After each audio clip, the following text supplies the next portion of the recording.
Amaani Hepburn is an emerging artist based in the Bahamas. Within her practice, Hepburn seeks to explore the relationship between the Caribbean's natural environment and the people who occupy it. Using her body as a lens and an extension, Hepburn draws from her personal experiences and communal memory reserves to explore community and re-examine identity and perception. Currently, Hepburn uses photography, painting, and writing to capture and document intimate moments within her environment and community as she strives to memorialize them in their most honest form.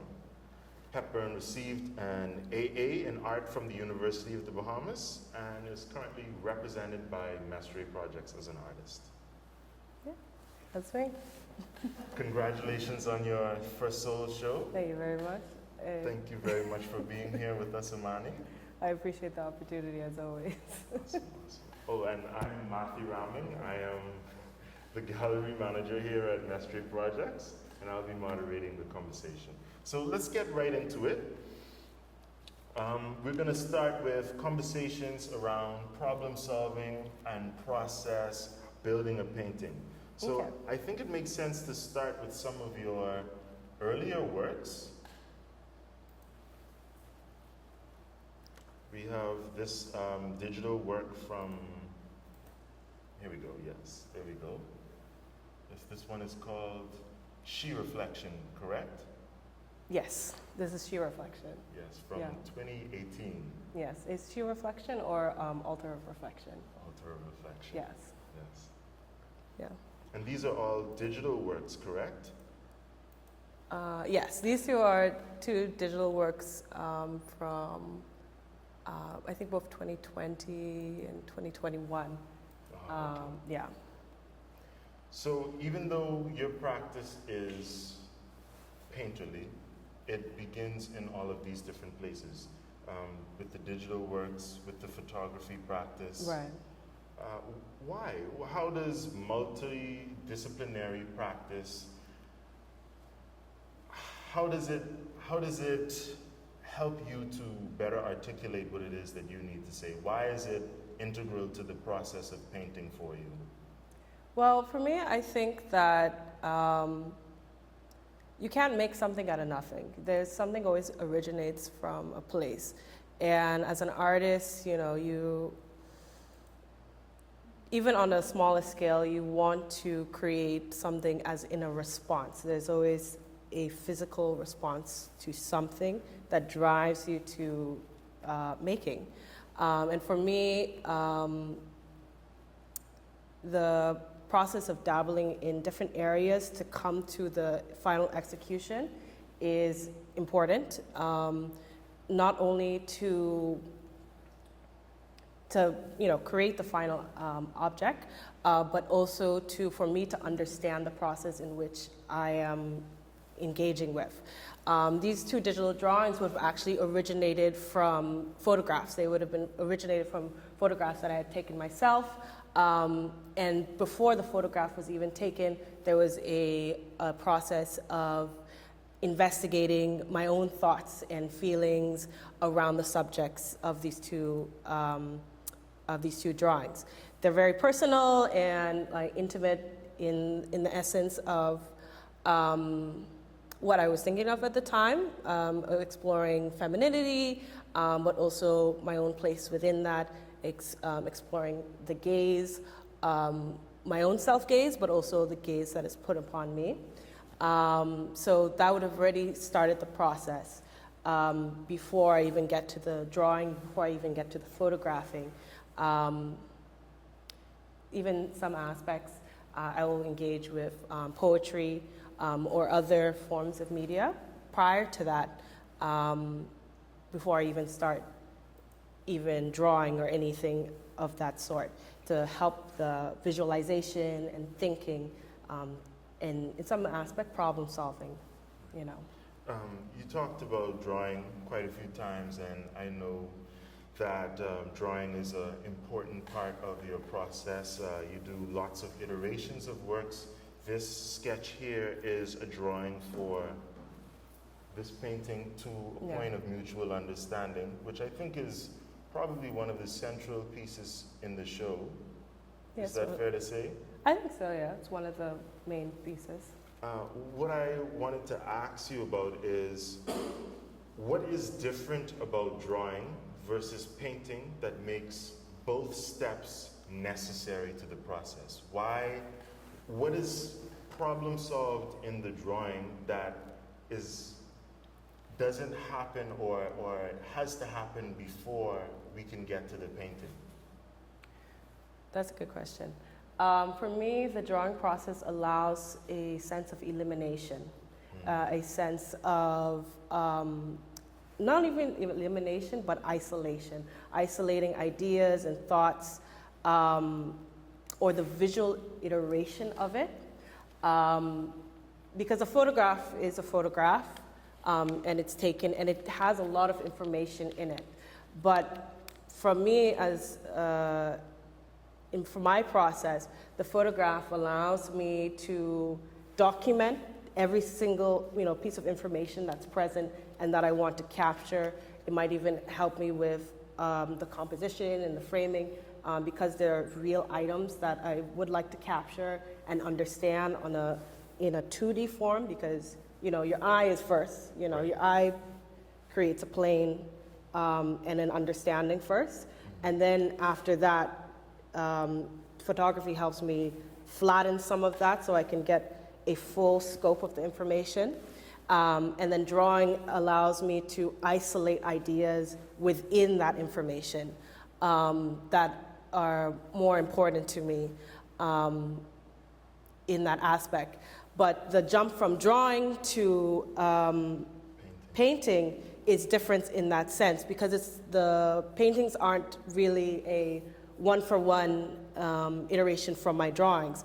They're another jump of information and elimination, and sometimes addition, sometimes isolating, maybe more so isolating the emotive natures, the things that are not present within the photograph, not present within my words, things that are not present within the initial viewing, that might only be present within my understanding.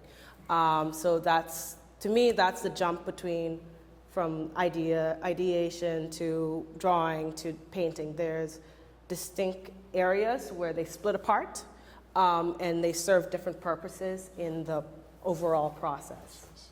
Right. Powerful. I wanted to ask, I'm going to stop saying that, but that reminds me of this idea of the hierarchy of a painting, right? What comes to sit where, what comes to be important when, and why.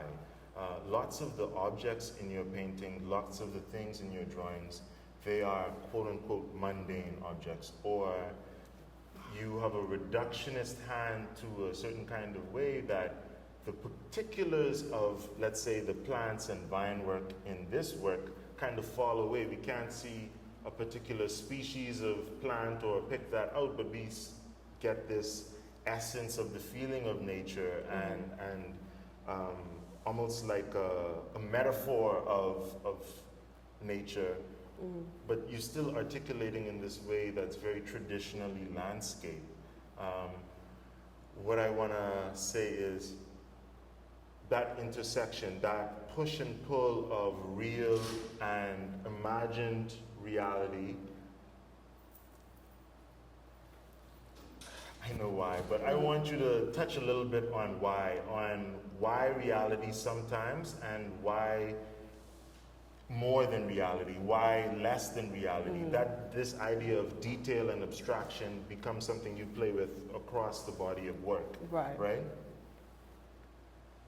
Why reality?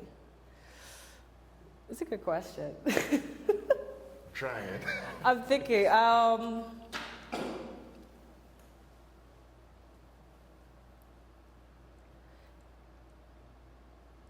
I think there's an aspect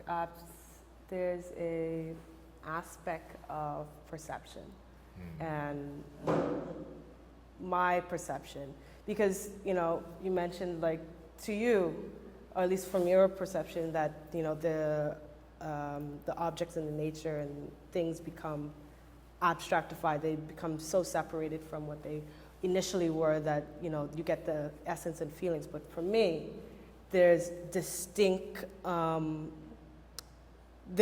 me, I think as an artist, there's very distinct vignettes in each one of them to a point that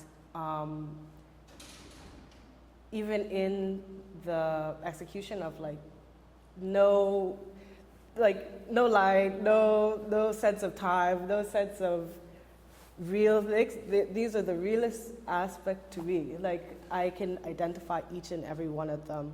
I can identify each and every one place, each and every plant, each and every context, even sometimes the uses. So to me, it's, you know, as unreal as it is, it's actuality. Right. You know, my own perception and my own understanding of these plants and objects and stuff, and essence of that. Even like this plant right here. This is a moringa. It's a moringa. It's distinct, maybe not in its color, but in its shape, in its the way that it branches out, and aspects of that. Its medicinal uses. You know, there's a reality to it. So you're abstracting some details, yeah, so that you can have the details like branch work and things that you're very, very cued into, how the environment literally layers in the space, like how one there's a structural reality. Right. So there's a structural reality. The abstracting is about taking away what is unnecessary and highlighting the structural reality of these things, overlaid with the sentimental reality. Yes. And how it affects you. Yes. Powerful. For me. Okay. I want to talk about self-portraiture and figuration with you. It's a heavy realm of exploration in your practice, as well as I think in the kinds of artists that you gravitate towards, that we talk about in conversation. And I want to talk about your break from tradition with figuration and your following of tradition with figuration. Mm-hmm.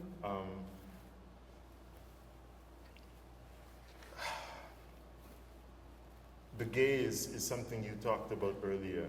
Yes. We're looking all of these characters directly in the eyes, and they're looking at us directly in the eyes. And there's all of this other interaction to have in the painting, but we're locked into this focal gaze. And my question is, why is that gaze something to be repeated over and over again? Why is that an interaction you need with the audience? Or is it that you're looking at something else that the audience isn't interacting with? That's a good question. I found that I've been occupied with gaze for a long time, actually. I think for the majority of the portraits I've made, and as well as painting, even when I'm not painting people per se, there's an aspect of gaze at play. And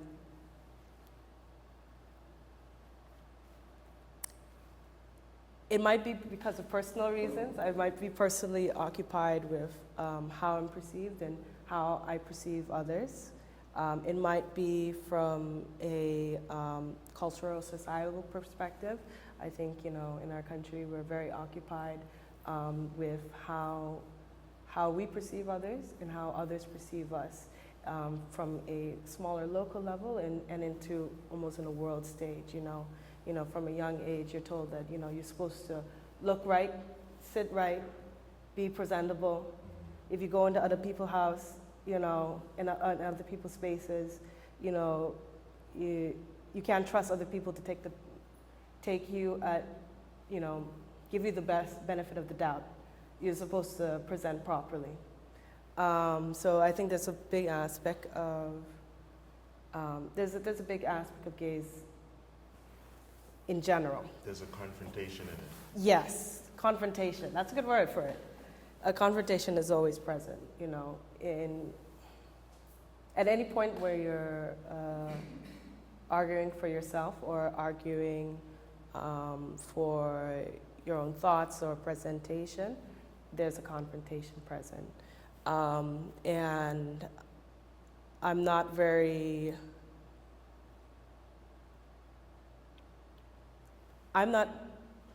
alarmed at the idea that I might be uncomfortable at any point. So I'm also not uncomfortable with making portraits that can be perceived as unsavory or perceptually, or presenting myself in a non-beautified way. I'm, okay with that. That's why sometimes the figures, they inhabit features past yours. There's like a familial relationship, but sometimes the features are harder or more quote-unquote masculine. Sometimes they look more almost like maybe pictures of your other sisters. Right. Well, I think what I find is at any point I make portraiture, it might have started with a ideation of me or an aspect of me, but it usually diverts into other places. If you gaze into your own eyes, you might, get lost in there. And I don't really have a practice of getting lost in myself. I also look to others as well. So in some aspect, you start taking on the features of others as well, especially those that are close with you or those that are important for you. So in some aspect, I might have started with presenting myself, but then in other aspects, I might have diverted along the path in the process. Because again, it's a process of responding, I think painting is. Right. It's a process of responding to ideations. It's also a process of responding to what is present on the substrate, on the canvas. Right. So you can't get too invested in, I need to create a replica of myself, because that wasn't my intention in the first place. And that is coming big time out of your intuitive approach to making.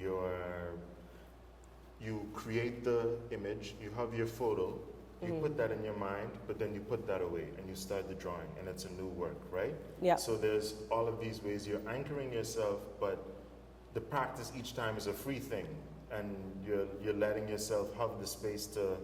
Am I understanding that correctly? You're letting yourself have the space to. Yeah, you can't get hitched to one idea. At least for me, you can't get hitched to one. This is the execution. The execution comes when the execution arrives. It comes in the process of the making. At least to me. This takes us. You spend a good time wandering. You like outside. You like to like move outside. A bit. You like to change your scenery, and you like to see the scenery change. Could you talk a bit about how this act of walking has affected or changed the way you take in the landscape, as well as how you deal with gaze? I think it's very interesting. I'm glad you brought it up.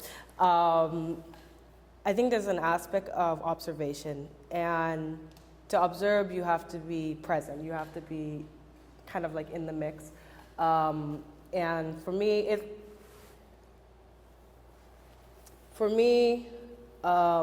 observing and understanding the environments that I'm in is crucial. And also understanding the changes that happen, because sometimes change happens in seconds. Right. You have an understanding of this one area, for example, like in my immediate neighborhood or in the larger constituency. You have one understanding of this one lot, this one area, how it interacts with the people that are present within the neighborhood. You know, is it overgrown? Is it overgrown, but it's providing like some level of green space? Are the children playing in it? Or is there there's these different aspects, and you come to a singular understanding of it at that point. But within seconds, because you know everything else is on their own schedule. Right. Everybody else is on their own schedule. Even places, lots, areas, everyone. There's a pathway for them, and you observing it in the second, in the moment, is that's your understanding for that moment. But we delude ourselves into thinking that things don't change beyond what we understand from them. And in that second, you can come back to that lot and it's completely gone. It's curry. It's just dirt. And that completely changes, that small area completely changes your understanding of the stability of an area, of how you perceive things, how you perceive that area now. It might completely change. How people interact with it completely changes as well, because it no longer has the aspects and items that attracted to them before. And one day it could be curry, and the next day it could be cement, and the next day it's a new building or something like that, or maybe it's a parking lot. And that changes the context of the area as well. And that all happens, you know, in a short period of time. And I think it happens a lot in our area and on this island and in this country, and where sites of understanding and preservation, or at least from a layman's perspective, from a single person's perspective, can change in an instant. And I think, and ultimately, you know, it's out of your control. You perceive things as you perceive things and understand them existing in the way that they are, and you think that you have control over your perception of them, and now it completely changes. Coming back to walking. So the practice of walking and understanding, observing the changes that happen on a day-to-day, onto a micro level, and on a larger level as well, is important for me, because it allows me to be in spaces that I wouldn't typically be in, or take a different path, get a better understanding, or at least observe something new. And also observe the small changes to big changes that happen beyond my own schedule and understanding. That makes me think a lot about the show title in The Sway of the Wind, that this idea of everything is kind of up in the air, and yes, I'm aware of what's going on, yes, it's important to me, yes, my understanding of reality is grounded to this, but somebody else might move all of that or restructure all of that to fit their understanding of reality.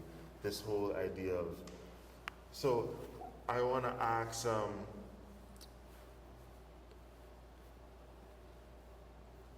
this grounding is something people usually reach for in the work, in art practice and creative practice. They look for ways to center themselves and bring themselves back to reality.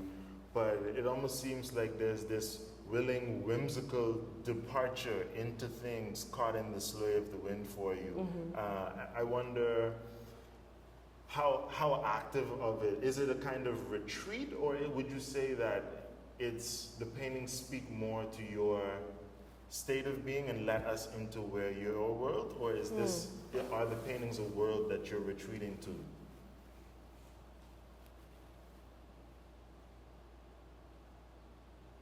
That's a good question. Am I running away, or am I allowing people in? That's a great question. I was trying to put it nicely, you know? Am I running away, or am I letting people in? Yes. Are you running away, or are you letting people in? Which version of that are we in? I think I'm leaving the door open in that aspect. I'm not trying to chase anybody away from my understanding, or from these like scenes and aspects and places. but I'm also not making an effort to invite others in. I think there's a lot of, and people who know will know, there's a lot of like kind of secrets and understandings in some of my compositions that you would have to either, prod me personally, or to have been born before I was even born to understand what's being presented. So in that aspect, I feel like I walk into the house and I leave the door open, and you can decide whether you want to walk in or look from the window, be a little voyeur. Yes. That's awesome. So that relationship with the audience then of they're spectators, but I'm not super concerned about where they are in the room or where they're looking in through the window. Do you think that has protected your practice, changed your practice? Has it been easy to make work from that vantage point always? No. No, because people want to understand, but that's an innate in human nature, is that we want to connect. We want to find things that we connect with, that we understand, and then to relate with the other person that we are speaking with or making an attempt to speak with. So in that aspect, I wouldn't say yes to say, it makes it easier. But I also won't say it makes it hard either. I think, a challenge is always challenging myself and challenging the viewer is a good practice to have. Yeah. Yeah, I agree with that. Definitely agree with that. Challenging the viewer, challenging myself. Speaking about challenging the viewer, your landscapes, contemporary landscapes in a lot of ways, but landscapes nonetheless. There are a lot of classic signifiers of a landscape that are missing from your work. Things like the sun and the moon and the sky. Could you talk about how, or give us a little bit of an idea about other important signifiers in the work for you? If the sun isn't important and the moon isn't important, why is grass important? Why is the general feel of the breeze that goes this way and that way in this painting per se, why are those things more important to the world? than the understanding of light. Yeah, then understanding where the light source is coming from, or Well, if we're thinking about the paintings in terms of memory, in terms of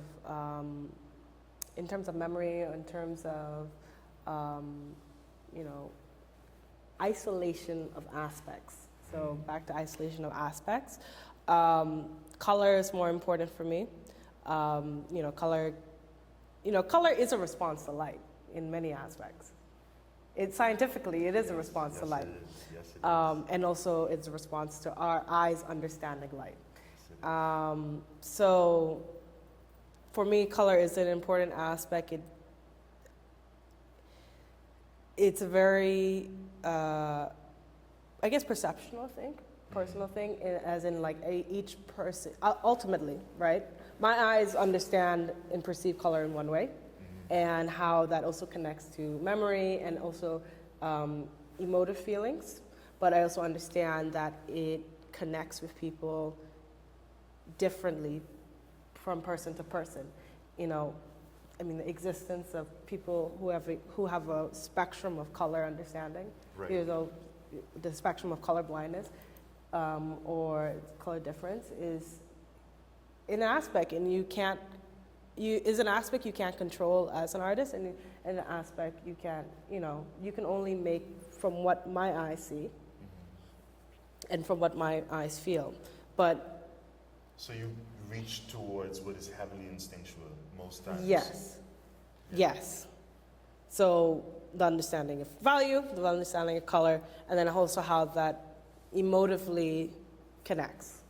So you're saying the sun is there, but it's there in the color scheme, and the color scheme is also less of an indicator about the physical nature of what the sun is, but more of a conversation about the emotional relationship you have with warmth in this particular instance. So, for example, with the portrait that's on the screen here, it's quite a dark portrait. It is a quite dark portrait. That's less about telling us that it's nighttime and more about telling us what the emotional content of the piece is and trying to get us to understand where the reality of this person that we're interacting with in the portrait. In some aspect, yeah. Awesome.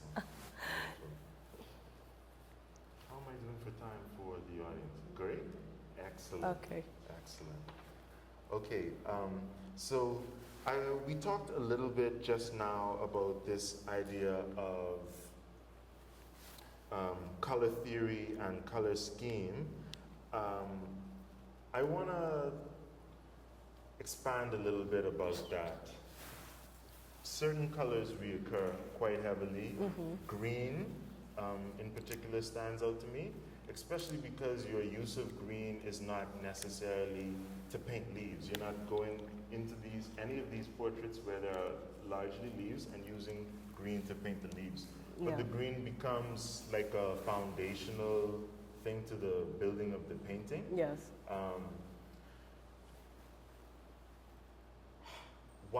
How do you decide that? Is that decided all in the rigorous of the process, in the drafting of photo to drawing to painting?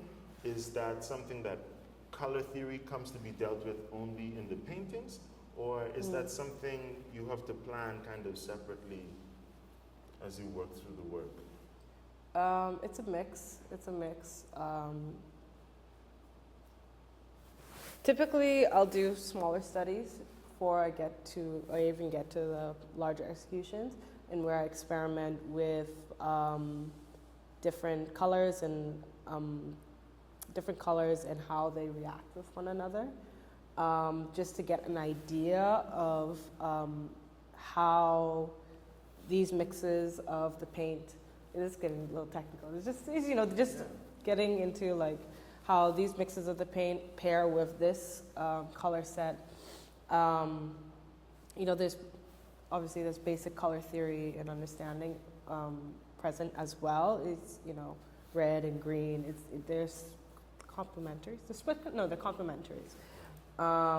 And that basic understanding is present, and I use that while I'm working to balance between, but I also find that I tend to, because they're not black and white paintings, I'll utilize some key colors in the sense of value making, rather than I want a red painting with green, and it's more so of like, this green, from my process of testing and seeing how colors are pairing up well in like studies, I'll be like, this green is really suitable for darker values, creating contrast, et cetera, and then it'll kind of move in an instinctual process where I lay down a foundation of the sketch and et cetera on the painting, and then mix colors based on the studies, and then based on what's reacting well on the canvas. So that's where the decision making is happening, the abstraction between the detail. You're moving through the studies, figuring all of this out. Why green, why dark brown, laying down these things and making decisions about how much you can push one thing from one place to another. It's like a responsive process. It's the process of responding. Because if in one aspect I'm responding to thoughts and ideations, and then I'm responding to the important information, and then when you actually get to the canvas to it, you're responding to what is present in front of you, because you could make an exact replica of each point of the process, but I don't think that's not necessary for creating a final execution. It's more important to, see what's present in front of you and then go, create based on that, So each time it's a new work almost. Yeah, it's an aspect of problem solving. How am I going to get to this composition? How am I going to, place and execute and also retain some of the important aspects of the items or feelings present that I would like to convey. It's a little push and pull, a little tug of war in what I keep and what I get rid of or where I deviate from the previous step of the process. Okay. Speaking about push and pull a bit, I want to talk a bit about gender and how that is explored in the work. Okay. We talked a little bit about this earlier and how ideas of identity and facets of identity come to exist. I know from conversation with you that everything, like we said, is up in the air, ready to be, played with. It doesn't matter to you what necessarily the trained idea around what we think a man should be or what we think a woman should be. What does it done? What does it do for you to pull things from their place and put them in another place? For example, to take physical features that are masculine and take them and put them in places where you're articulating femininity. What does it do for me? What does it do for you? I mean, it's something I think you explore quite often in the work, especially even when you get down to ideas around like where your father sits in the work versus where your mother sits in the work. Right. Sometimes there's this switching of the two places, and your father takes positions that are traditionally nurturing, and your mother takes positions that are traditionally, stern and fatherly, and vice versa. No, I understand what you're saying. Or is that something you would like to talk about openly in the work, or should I ask another question? I'm trying to figure out how to answer you. Okay. Because in some aspect,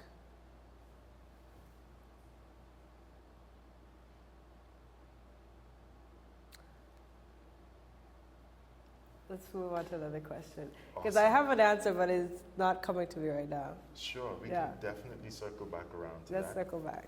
Okay. This idea of overgrown and growth and new growth, very present in this body of work. Everything is lush. It's like it rained yesterday, That's my favorite time. So that's why. It's because you're just living in that perfect, overgrown springtime. I think literally, I think that is the best time. That's the best. I don't know why, but the day after it rains, or maybe even if it rained in the morning and then the sky cleared, everything is blue. Everything is bright. It's like at least in this part of the world, it's like the rain came down, it washed everything, put a little shiny dew on top of it, and then the light's still out, so it's able to magnify it. It feels like life is beautiful at that point, and that's my favorite time. So joy in the work. Yeah. Play in the work. Yeah, a little bit of that, yeah. Yeah, I think a large bit of that. Talk about play in the work. Has that always been a part of your practice, this idea of play? Have you always had the ability to wield your creativity with the innocence of play, or is this something you're finding space for now that you're a full-time artist, stepping into yourself a whole lot more than... I feel like now I'm accepting the role of play. I feel like I'm accepting it, because I think play is an important aspect, even when you're like teaching young kids about art, it's at least in my opinion, more than the execution of what they make, is the aspect of them experimenting and playing in the process to touch each aspect of like art making, whether that's drawing, painting, whatever, and allowing that to naturally contribute to the execution. And I feel like now more than ever that I accept that aspect of it, because I feel like when you're younger and you're first creating or making art and stuff like that, you feel like you have to be serious. You have to create. I have to make the serious work. I need to make social responses in specific. I need to respond to this, this, and this, and this, this, and this, and that begins to and I need to respond to everything that happens to me in an artistic way. Everything that happens to me is for a reason, and I will make a reason for it. And when you constrain yourself to that solely, it, in my opinion, constrains the work. It constrains what the work could be, and it constrains your own perception of how you, as an artist, create things. You think you're only a vessel for executing these stringent ideas of what you think should be done. And you lose that aspect of play. And you might even lose an aspect of your process of being able to make anything. I felt like that at a point. That was before I started incorporating writing into my general art process, to help me visualize and understand the things that I'm actually thinking about and how I want to present them. Prior to that, I was completely stuck. I couldn't, this is prior to this body of work and prior to me making things around these works, I had all these ideas of what I should be making, and it wouldn't exist. And until I started incorporating that aspect of play and touch and allowing myself to let go of what I think the work should be, is when the work actually started being made and started moving in that direction. I'd like to ask a little bit more about that. The writing, which of course is not making paintings. Yeah. Right? It's like the opposite skill. You're now using your words to create these pictures for people instead of showing them pictures and expecting them to understand words or themes from them. Mm-hmm. So what about that kind of flipping of the creative process allowed for that freedom? Was it just the not being pressured to make a visual object anymore? Was it the connection that you share to writing itself as a medium, or poetry or other poets? Mm-hmm. What about the difference of that process opened things up for you? I think there's definitely an aspect of, and I think probably the most important aspect is that I have, my twin, and as well as many of my friends are fantastic poets, and the way that they're able to create or articulate ideations and concepts just through the method of poetry is fantastic. It's fantastic, and it allows you to explore ideas without ever needing to, create an additional item. Sometimes the writing in itself is so powerful. It is so powerful that, that's it. There's no more. There's nothing else to say after that. And I think that influenced me a lot. Just seeing that and being present, being able to see even the process that they go through to create that work. And it influenced me little by little. I would start writing to process or to think about, and this was a few years ago. I was stuck on a project that was around Islamic holiday, Eid al-Adha, and I had done some small writings, just about the size of my palm, about the relationships of young girls and their viewing of the process and how, because I was a young girl who was present within that, and how that relate to the confrontation, I'll put it like that, of puberty and aspects of that. And that allowed me to explore those ideations without necessarily having to, I'm like, I need to make something that represents this. But it allowed me to explore and break down my understandings of what I actually wanted to speak through that. So there was freedom in the abstraction of it. Exactly. It's a big abstraction. I think it's the biggest abstraction. There's nothing to see except the words and how you understand them. And perceive them, as in not just you making something and how you perceive it, but how somebody then takes that and reads that and makes a secondary perception off of that. I think it's the biggest abstraction, and I quite like that. Yeah, another thing up in the air, caught in the Yeah. sway of the wind. Yeah. Beautiful, beautiful. Excuse me. So I would like to ask the question, you talked a little bit about Islam. Would you like to speak about where Islam sits in this work? No. Awesome. Thank you for allowing me to ask that and then answering it. I appreciate it. I asked, for the audience, I asked that question because a lot of times in the work, the only time you get to talk about a thing is when somebody asks you a question about it. And it's not good practice always to be intrusive about things, but I think, like Amaani is discussing, in most of the work, there are parts of the work that you're keeping for yourself, Yeah. right? And there are parts of the interaction that you're having largely because of what gaze we participate with you in, and there's this a request all the time from us, as people spectating the work and spectating you in your life. And I think an interesting part of the work is watching you interact with the spectator in a way that serves yourself and doesn't serve the spectator.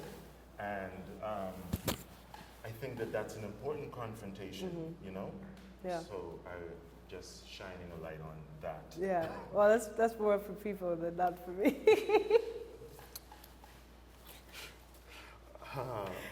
Beautifully. So I have a question here. It's landscape has deep tradition and portraiture has deep tradition, not only in artwork, but also in the context of Bahamian artwork. So I wanted to talk to you about the canon, how important of a thing it is to you as an artist, and then how important is it to you as an art maker, and how do you separate those two? Like, what's the separation for you? That's a question? Yes. Okay. How important is interactive? Because we're young artists, right? Yeah. It's expected that we're learning from the artists who have gone Yes. before us, whether it's Monet and Manet or Eddie Minnis and Stan Burnside and Brent Malone and these guys. Stan and Brent Malone are not landscape painters, but they're dealing with nature in a way that I think is present for you, and they're dealing with the figure in a way that I think is present for you. Yeah. So I'm asking you about what influence growing up in a space that is so centered on this idea of a lived environment and a lived environment connected to human people and how they understand the art object. And if that has had large negative, positive impact or implications on your relationship to making works that exist in that tradition, exist in the context of that work. Right.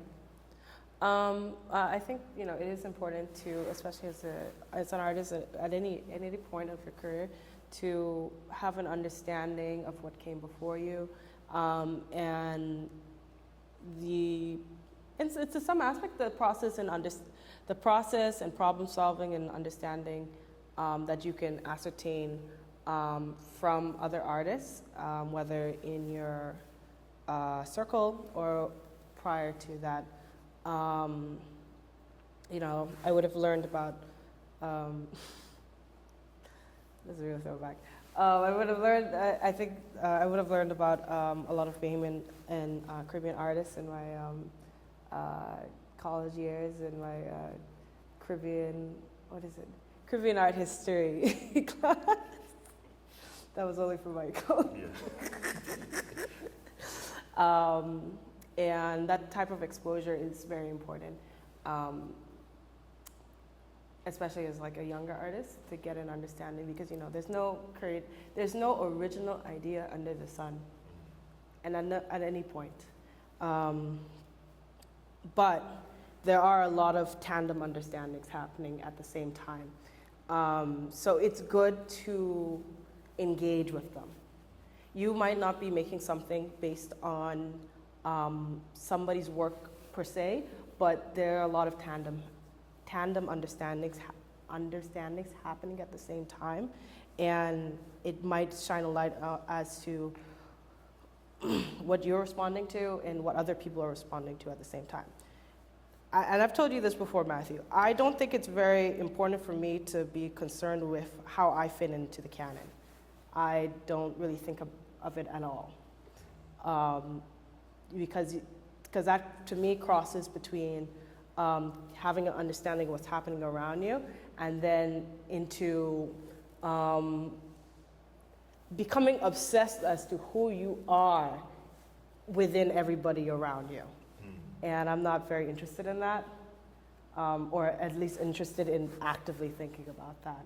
So I don't really think much of how I fit into that. I think that's a task for another aspect of the art industry, art Curators historian, and stuff, curators, etc. It's not really something I personally think about when it comes to myself. Yeah. So I always like to hear you say that, because it amplifies this idea of, one, instinctual practice, 2, abstract practice, and 3, the thematic concept that I think you're advancing, which is this idea that I am the environment, right? The idea of figuration and the environment are inextricably linked. You're saying I don't have to validate myself with the canon or through the canon or in these other voices so much as I have to articulate to the audience or articulate to myself where I am, wherever that is, and that's what's special about it. You're saying, or at least I'm understanding you to say that the canon is present so that you can know how others have solved the problem. Right, and also just having an understanding of who's around you, It's... You're just enjoying the work. Yeah. Yeah, I enjoy the work as well, yes. Yeah. We've come back to it, play, joy making, Yeah. So then it's always, that's the anchor, the play and the joy making and the investigation of this environment and of the world. Definitely the investigation. Because, not everything is joyful, but most things can become. So I think the aspect of investigation is the primary aspect. The primary understanding, the primary aspect of it. How are we doing on time? Good? We ready? Okay. All right. So let's turn to the audience and start to take some audience questions. People being very quiet and attentive. Do we have any audience questions? Cynthia. So Hi. I actually know you from doing your digital work, Okay. and I see that you use a lot of negative space. And from your digital work, obviously, start with a negative space, but it's a lot more heavy-handed at the Mhm. end of it. But this process, it seems like you look very reserved with Mhm. when you're painting, and there's a lot of mapping. Mhm. I came a little late, so I'm not sure if you guys spoke on why you decided to create a lot of the landscape work, where it's just mainly negative space. A lot of isolation. Yeah. So as to why, I think it comes back to what I was talking about earlier. It's like reduction and isolation. I'm isolating aspects that I feel like are important in the retelling and or memory making that is present. You know, most of the spaces are, you know, based on reality. They're real locations where each of these paintings, even the portraits in themselves, absent of any background, they took place in a reality at some point. And I choose aspects that are important to keep, and then I allow others to fall back, to allow for a more concise retelling or invitation, in a sense. I think it's interesting. To some aspect, to some point, painting for me is like a reductionary process. There's an isolation in there, physically, like as I paint, because even, for example, I think the painting behind you, which has probably the most, actually the one on the screen.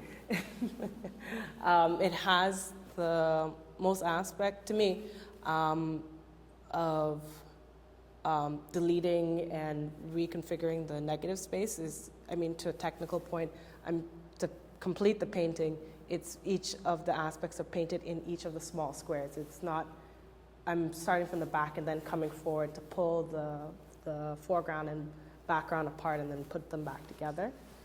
I don't know if that answers your question, but it's my answer. Dr. Barkey. Thank you for sharing, Amaani. I appreciate it. Thank you. I have two related questions. One is, are these installations that you photographed and then painted for, are they situations you happened upon and you like them and so you end up making art about? It's actually a combination. Some of them were based on recreations of scenes. Some have been not really that the scene happened in reality, but it's a reconstruction of a memory and a feeling. So for my own process, I physically created that in the location. And then sometimes there are documentations of literal spaces or times of areas that I've been observing for maybe even months. Mm-hmm. When you take a photograph, for example, in this case, you're shooting through a fence. Mm-hmm. And the nice advantage of drawing from the photograph is you can edit how you like. You can decide to not include the fence or to include the fence. I've noticed that, in fact, many landscapes include the fence. Mm-hmm. Although if it's a fence, it's not like a steel wire fence. It's a lacy fence, very delicately drawn. But we're still looking through it. I wonder if you could talk about why. I mean, as a viewer, we're kind of like voyeurs looking through someone's backyard fence into someone else's private space. And so, can Right. you talk about that decision, why you decided to include the fence in your work? It's a great question. I think, well, I'm very interested in barriers. I'm interested in the way that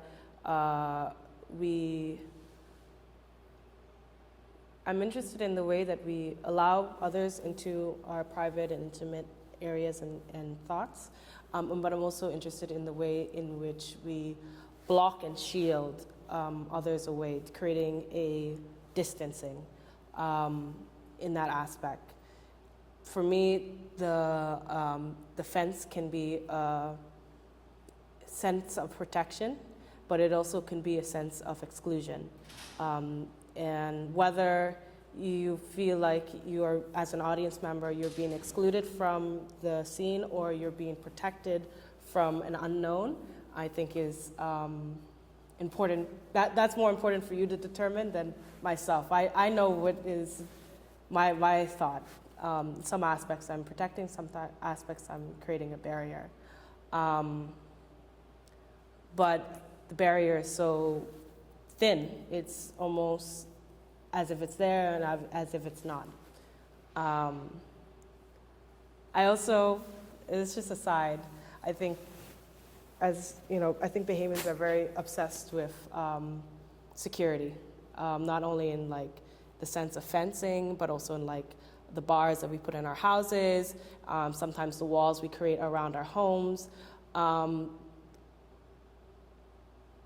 The conception is that we're very like, you know, open and welcoming and warm people, but we create so many distancing and barriers and blockades against, you know, against the thought and idea that something will happen, but really we just end up creating moats and ditches around the people that we know and understand. Because at the end of the day, the idea of security is, it's literally it's so thin that one snip of a cutter can open an entire fence. I say that from experience. We've been robbed quite a few times. Just, you know, the idea of security is, it's only an idea.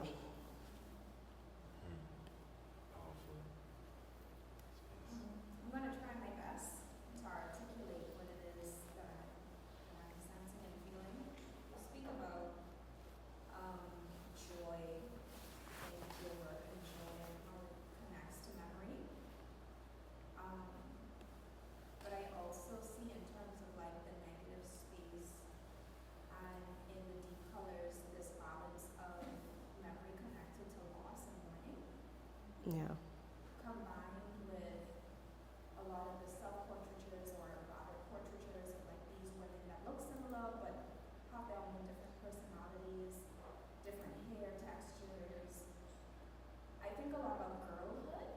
I think about how, what is a connection between girlhood and memory, and this balance between the loss and the joy, and how this leads to transformation.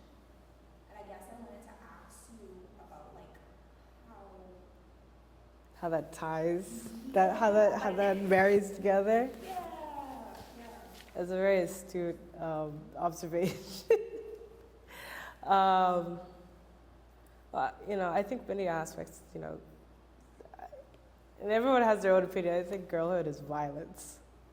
I think there's a very violent aspect to it. And how you move through that is a combination between how you react to things that happen to you and then also how others' understandings help form yours. So, not very happy of me, not very joyful. Say girlhood is violence. But this is your experience, right? Yeah, it is. It is. And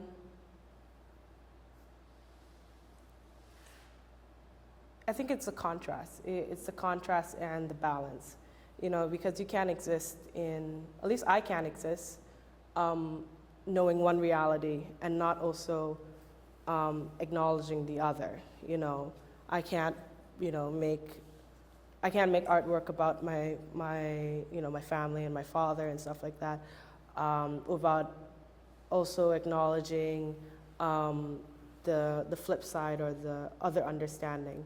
You know, I can't, you know, talk about the fence as being an aspect of security, but also not talking about it in the aspect of, you know, it's unreality. It's, you know, it's a false security.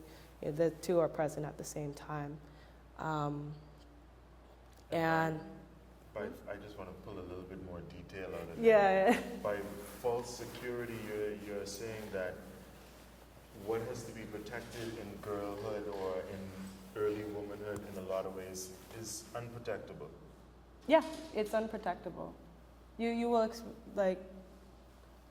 It's a sad reality, you know. You will experience things that nobody would have wished upon you, but you don't have a choice into whether or not you have to move through it. You have to find a way through it, and find an understanding through that. Yeah. Does that answer your question? There's another question over here. You talk about a lot of juxtaposing thoughts.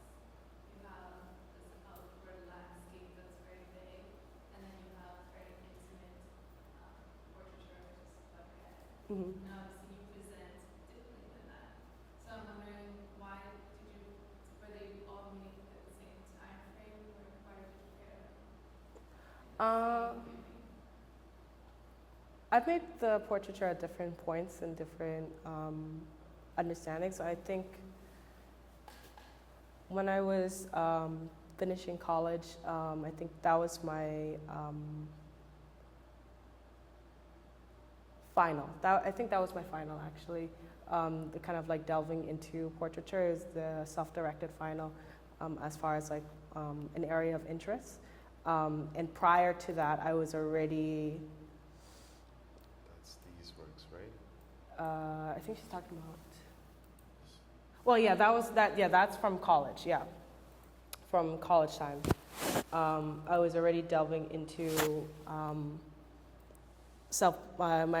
my interest in self-portraiture and on self-understanding. You know, because at the end of the day, I exist at different points. I present outwardly in public, but intimately, I'm somebody I know. And I only can make portraiture from a place of knowing. And it doesn't frighten me, the juxtaposing or the tandem nature of presentation and then also reality and knowing. I think that goes back a little bit too to my earlier question about this idea of masculine and feminine, right? Yeah, we're circling back. And those two juxtaposing or supposedly juxtaposing ideas, and your comfort with swapping them out for its polar opposite or putting the two together to create this kind of gender fluid Right. existence, right? Well, it's very strange. You only exist between your two eyes. My perception of life and everyone's perception in general only exists between these two eyes. So whether other people perceive, aspects as outwardly masculine or outwardly feminine is their occupation.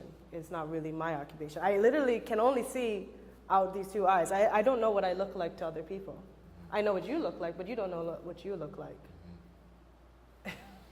So to recognize yourself in the work is enough. There doesn't have to be more constructing. There doesn't have to be more putting the conversation together. You just need to see yourself in the work. Yeah, or the aspects that I understand. Hi. So you talk about using color as the light. So entirely, did you choose a warm tone specifically for each image? I wanted something warm, yeah. I always want, I mean, I think I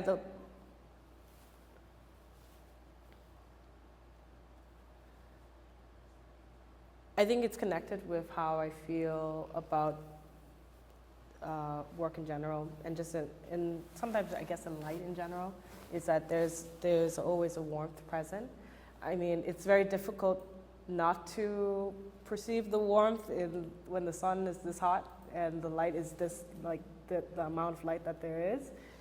So I tend to deviate to a warmer tone, a warmer understanding,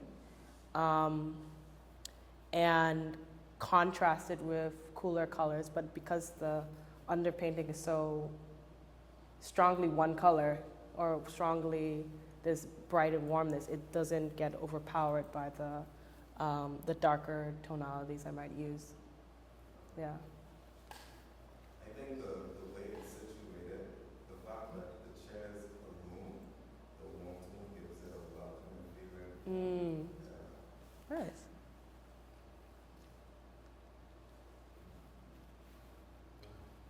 Let's keep it coming. Yeah, let's go.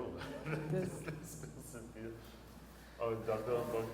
I'm just, self-portraits, I'm really curious, because the most obvious thing has been spoken about, which for me is the way you present yourself. And so you have a very clear, fine way to present yourself in public, and then in painting, it's much free yourself. It's a much different open self. And so I'm just curious about that, because it seems like the painting, making a self-portrait is like a freeing experience in a way. I'm just curious, you didn't mention that when talking about self-portraits, you talked about how you were seeing yourself and so on. Just curious about that, how the self-portrait is so much more open and free. And are you showing us a part of yourself that we don't see in other ways? The self-portrait is kind of revealing of another character. well, I don't see it as freeing because it's still me. No. Well, I think as I answered Cynthia earlier, you know, I'm presenting my understanding of myself. And I exist in many, you know, at different points and different aspects. But at no point do I think that one aspect is more liberated than the other. It's more so, you know, I don't know how to put it. It's you know, it's me. So it's me and my understanding of myself and the things around me, and how I work through that more so than there's no alter ego. You know, it's not really my activity to present another person.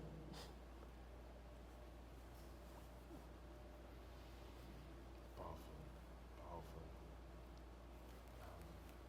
Do you have more questions? So, I have minimal knowledge of philosophy, but I do know that it talks about I'm not supposed to represent God through a person. So that's why there's a lot of pattern work. And from what I see from your work, it's very pattern oriented, even if it's in like the hidden aspects that would go into the leaves, those patterns in my eyes. And some other works would have a lot of pattern work within the intimate parts, outside of the negative. So I'm wondering, how does maybe, how do you find comfort? Like when I see this chair, it's all about isolation, that's at the same time something that you go to constantly when we had talks during the opening. So I'm wondering, how does that fall into places? Is it the pattern of the area that makes you comfortable? How does that relate within the scope of your life?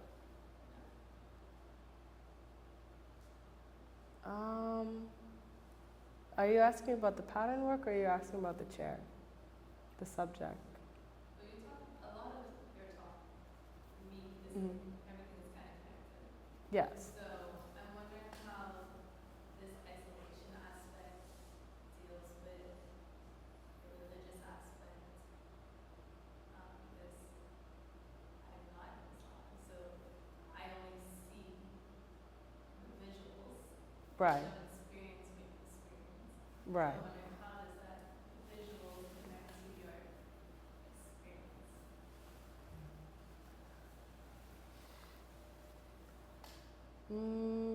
How do the visuals connect to my experience? How does presenting as a Muslim connect or? Just how the visuals in general connect to. Oh, okay, I understand the question better. How does Islamic visuals affect my experience?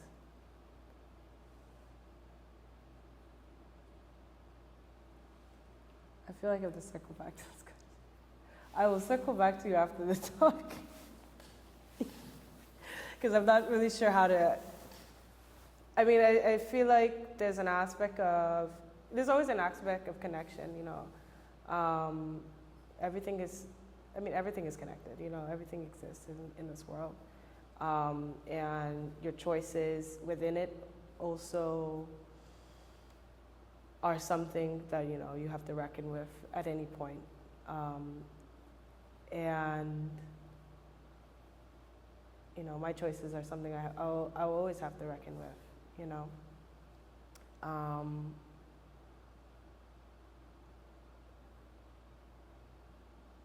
Yeah, I will circle back to you after the talk. I'm still thinking about it. Do you have any other questions? Anybody have any additional questions for Amaani? Yes, please. Can you just expand a little bit more on the baking chairs? You see them a lot in the landscapes, especially the ones that are in here. But I know you spoke about memory, and I can only assume that they are maybe from those like sandy spaces. But it's also like what Dalton spoke about, it being the warmth and making the own welcoming. Can you just expand more about why the chairs? Well, I had started this series. I had started exploring the chair as like an aspect of masculinity, actually. Originally, I had the initial paintings I had created was for an exhibition Matthew was actually curating, looking at masculinity, and at that point, all I was painting was female portraiture. So I didn't know, I was like, Matthew, what are you asking me for? But it was good because at that time, it coincided with my incorporation of utilizing poetry in my process to help create visualizations. And at that time, I was working through some notes around my father and the spaces that are created through essentially the process of leaving objects that are used for holding space, for creating community around. And at that time, I was looking at the borderline broken chairs that we tend to see around spaces of gathering, and that fragility between the two. And particularly in that specific case, the masculine aspect around that as well, of the people who put them there and the representation of them through these objects. And it kind of continued from there as far as like a level of observation of these silent spaces in some aspects of space are now gone, it's vanished. So in one aspect, it was like a documentation process of a documentation of memory in that aspect. And it kind of moves and shifts from there. Yeah. You mentioned that was in the body of, or in the show that I curated, and you say, oh, I don't know why, but I included the work because Excuse me. to our conversations, and I should have probably prefaced this, but I've known Amaani for a very long time. As I guess I was leaving the university, you were coming into the university, and Yeah. we've had parallel practices and talked about the work and talked about lots of different processes, and I've had the benefit also to meet your family, and a part of what my work has been as the moderator of this conversation and as my function in the gallery has been pouring all of the things that I've learned from the work and from you as a person into this lens to hope that I can give some more detail to the audience and maybe show them some of the things you're not so willing to show them, you know? But, you know, just open the door just a touch. And one of the things that really stuck out, especially with the chairs and this idea of loss and the relationship between your father and the other men, you really get this. Well, first of all, there's the stereotype, right? Mm-hmm. The expectation that because you present in a certain way, that you are living an experience that exists in a certain shape. And most times when I've interacted with your work or with you as a person, you've pointed me away from the stereotype. That's why I asked you the questions for you to say no to, and to say, no, the work isn't about that, or remind us that the work is always grounded again in this idea of a choosing of self. Like, not so this explanation that we need the work explained for us, but you have the work understood. You know why all of these places exist. You know who you're calling to when you place a chair in a space, and it becomes more about these infinitely small secret relationships that make all of these, you know, new things happen and open these doors for you. But deep down inside, they're like nothing things, you know? They're like, you know, they're caught in the wind. They're sways in the wind. Yeah. That's sweet. Yeah, so that's the work. Do we have any more questions from the audience? Just a comment. Okay. Please. The work is strong. Thank you, Michael. These are sexy things. Thank you, Michael. But, you know, I'm sort of arrested by again the concept of the fence Mm-hmm. or the screen. Mm-hmm. And you had said something about either keeping in or keeping out, Mm-hmm. right? The fence becomes a kind of filter, right? Yeah. And you're kind of doing something, Yeah. push and pull. Dave Smith has a similar type of painting. I don't know if you've seen it. Yeah. Yeah, I have. Screen and holding the radio. Yeah. Those kinds, yeah. And maybe there's a way to think about screening and fencing and surveillance on a national level, Mhm. keeping something out or keeping I think we're obsessed. systems, hegemonic structures. So there's a lot of information Yeah. in here as you think about the landscape and nature and organic spaces, and the grid comes up again and again, right? Even on this one, the pencil and grid. Yeah. But even biological systems too, right? Because the idea of this, you mentioned it earlier, like semi-permeable membrane of the fence, right? Yeah. This thing that's thin, it's a barrier, but it's not really barrier, and there's this constant movement between the two spaces. Right. Almost like grease blocks, right? It's getting, That's our hair splitting there. we're getting into inside jokes. But you don't have to find the cat. I think you're right. The cat, Yeah. the cat will find you. Hopefully. The found you already. So Definitely. these things are all placed within the tradition of landscaping. Thank you. Any other additional questions, comments? Yes, please. I'm sorry, this wasn't so far away. But I think about, when I think of the vacant chairs, I think about ghosts. I think Mhm. about spirits. And how it all goes back to loss. And even just the idea of the yellowing is joy and also decay. Mm-hmm. So it's like when you look at everything in totality, like what is really alive, what appears to be vacant or empty, is it actually alive? And what is apparent in front of us is it actually dead? Mm. Yeah. I like that. That's a good comment. It comes back to, you're towing that line, a little tandem. You're on a little string between decay but then also prospering. And I think it's important to acknowledge. I think death is promised, and it's always imminent. And there's always an aspect of existing in spaces, in places, in times, and even to a micro level, where something feels like it's on its way out, but it's still there. And it's still valued in that sense. There's value even after a death, At no point is it discarded.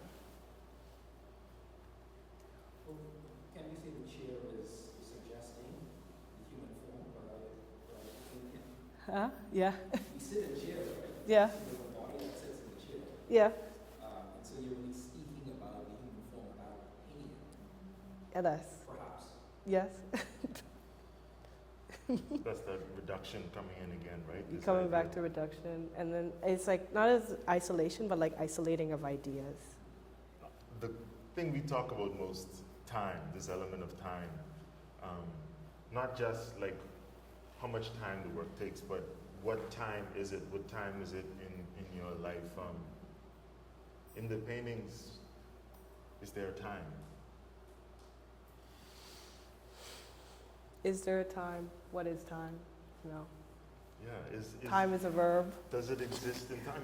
There's all of these things that grow, the sun, the moon, all of these things, they're indications and markers of time in landscape work. Right. They're telling us when a thing is, what is to come, who is to come. All of these things are indications of time. Mm-hmm. And I ask for them because, like you say, you strategically leave them out of the work. Yeah. So I do wonder about that element. Is time a thing that you're wielding in the work? I think sometimes time is, time is a perceptual thing. How we understand it and how it affects us differs from person to person. And for me personally, it can become quite abstract. And it can become quite abstract and almost moving. It's fluid in a sense. It moves with you. Time exists whether you want it to or not. And it's just a matter of how you perceive it. And for me, and in my work, I'm documenting and taking note of things at different points of time, but they're relevant sometimes at all times and sometimes not at all. When it happened or when I wrote it or when I drew it isn't the most important part, but just an aspect of it, because it somehow still becomes relevant. It somehow still is something you're touching again. Sometimes it's still a hair that you're splitting. And it's a verb. To me, it's a verb. Time is a verb, Well,